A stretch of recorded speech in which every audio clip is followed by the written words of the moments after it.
शबरी माता संघटना सर्वसामान्य गोरगरिबांच्या हक्कासाठी आदिवासी समाजाच्या तळागाळातील सर्व ज्वलंत प्रश्न असतील, मग ते कलेक्टर ऑफिस असो, प्रांत ऑफिस असो, तहसील कार्यालय, पंचायत समिती आणि ग्रामपंचायत, या ठिकाणी शबरी माता संघटना महाराष्ट्र राज्याच्या वतीने मान्य श्री दीपक विठ्ठलराव बर्डे, संस्थापक अध्यक्ष महाराष्ट्र राज्य, आणि सन्माननीय शरद पवार आणि सर्व उपस्थित सदस्य, कार्यकर्ते, पदाधिकारी शबरी माता संघटनेच्या वतीने आज येवला तहसील कार्यालयाच्या ठिकाणी सर्व महत्त्वपूर्ण कोर कमिटीची बैठक संपन्न झाली। त्यामध्ये सर्व निवडणुकीमध्ये सर्वसामान्य कार्यकर्त्यांना न्याय मिळावा या हक्काकरिता हक्क आणि न्याय मिळवून देण्यासाठी त्यांनी ही बैठक आयोजित केली। आजच्या कार्यक्रमाचे नियोजन त्यांच्या अध्यक्षतेखाली घेण्यात आले आणि ती बैठक खेळीमेळीच्या वातावरणात या ठिकाणी संपन्न झालेली आहे।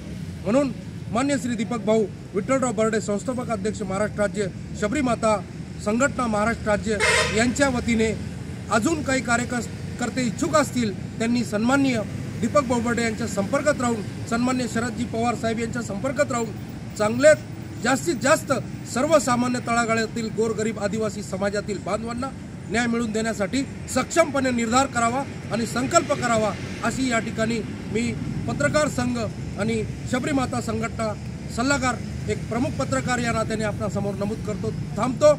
जय आदिवासी, जय हिंद, जय महाराष्ट्र।